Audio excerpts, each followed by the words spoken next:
what they did to your family, you're lucky to make it out alive. Streaming on Peacock. These men are going to come after me. Taking them out is my only chance. Put a bullet in her head. From the co-creator of Ozark. Looks like a family was running drugs. Execution-style killing, it's rare for the Keys. And it leads on who they might have been running for. The cartel killed my family. I'm gonna kill them. All of them. MIA. Streaming now. Only on Peacock. At first, I didn't think it was real. I woke up to this blinding light, and I was transported to another place. Pluto TV! Then I heard a voice. Come with me if you want to live. There were thousands of movies and shows, and they were all free. The truth is ours. It's just so beautiful. On Pluto TV, free streaming of Terminator 2, Fringe, Arrow, The 100, and The X-Files may cause excitement, loss of sleep, and sudden belief in extraterrestrials. No credit cards or alien encounters necessary. Pluto TV. Stream now, pay never. There are some legends that don't just tell a story. They warn you.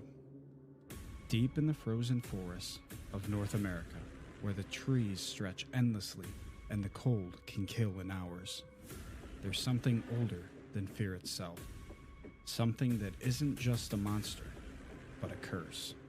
A creature born not from nature, but from desperation, from starvation, from choices that can never be undone. They call it the Wendigo.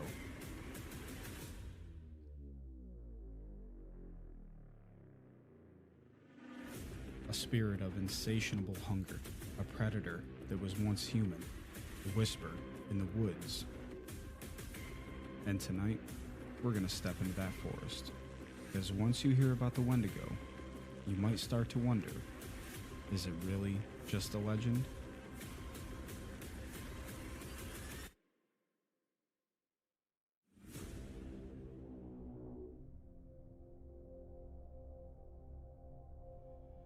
The legend of the Wendigo comes from indigenous peoples of North America, especially Algonquin-speaking tribes, and I'm going to botch the crap out of these tribes' names. I apologize tremendously beforehand.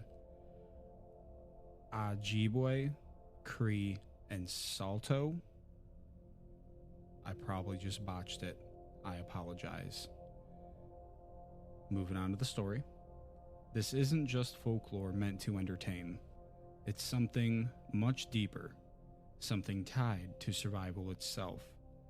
The Wendigo is said to emerge during the harshest winters, when food is gone, when hope is gone, and when a person faces the unthinkable: cannibalism. According to legend, when someone consumes human flesh, they don't just break a moral boundary, they become something else, something inhuman. The Wendigo is described as a gaunt, skeletal creature, its skin stretched tightly over its bones, its eyes sunken deep into its skulls. Some versions say it grows larger with every meal, yet is never satisfied. Its hunger only grows forever, and that's the curse. No matter how much it eats, it's always starving.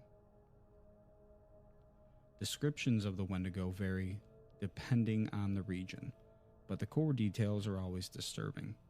In many accounts, it appears as emaciated and towering, long limbs and clawed hands, skin that looks gray, decayed, or even frostbitten, lips often torn or missing entirely, and a mouth stained with blood.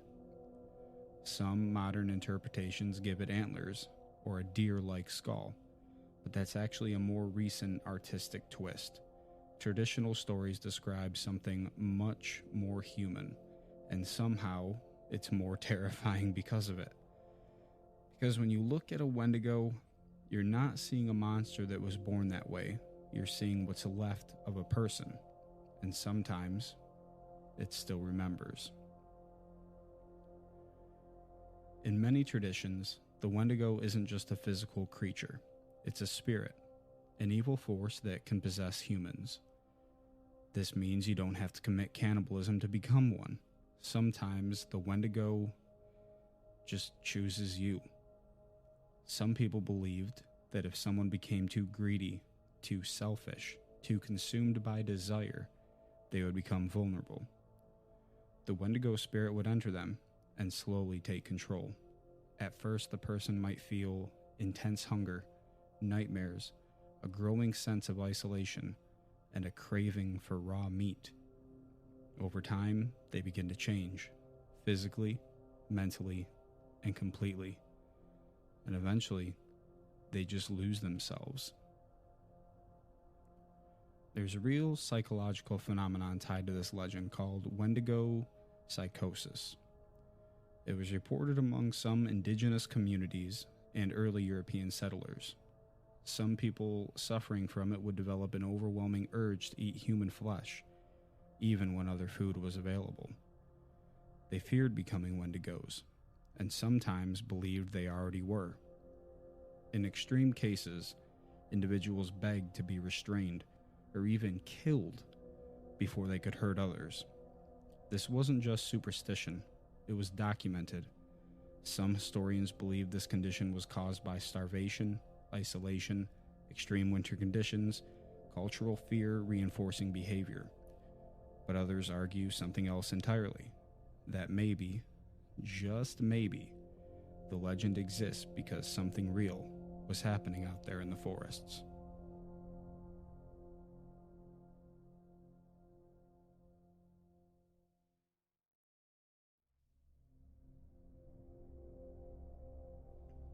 Let's talk about one of the most chilling cases tied to the Wendigo legend.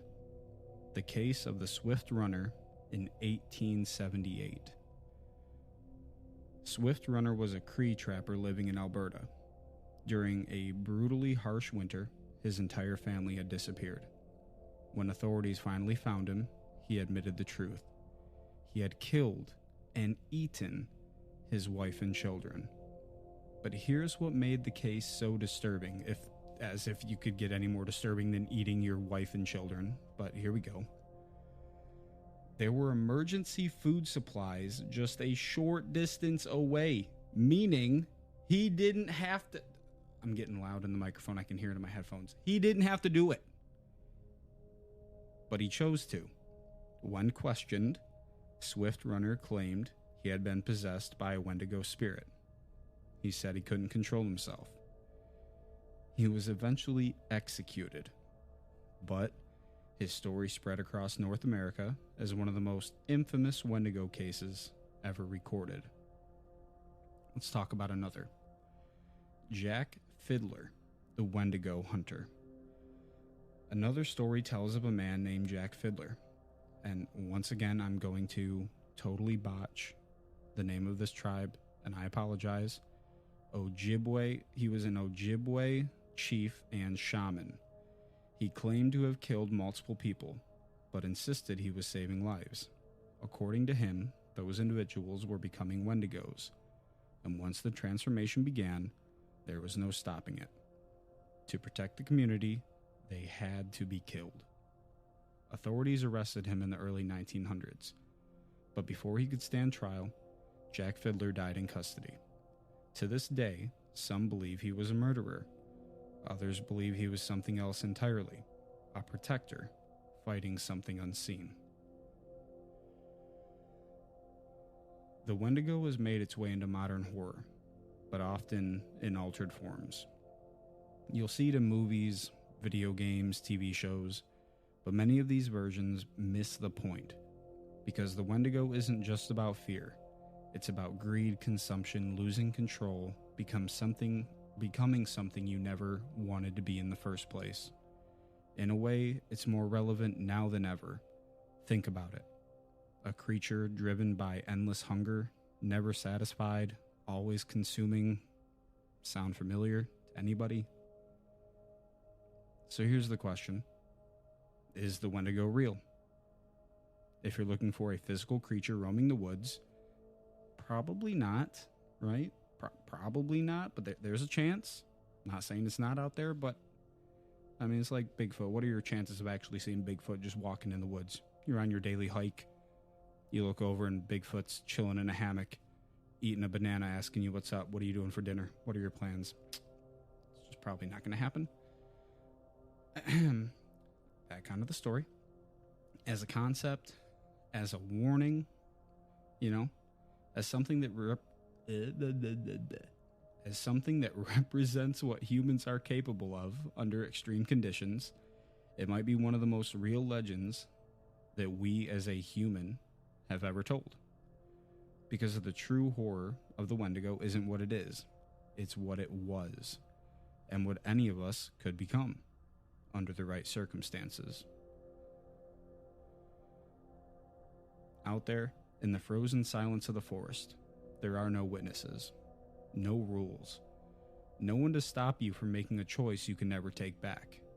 And that's just where the Wendigo lives. Not just in the woods, but in the line between survival and humanity. So if you ever find yourself alone in the cold, and you hear something moving between the trees, don't follow it, don't listen to it, and whatever you do, don't let it in, because some hunger never ends. This has been Haunted America. If you enjoyed this episode, make sure to follow, share, rate us on whatever platform you're listening to us on, and stay tuned, because next time we're going somewhere even darker. Thank you guys.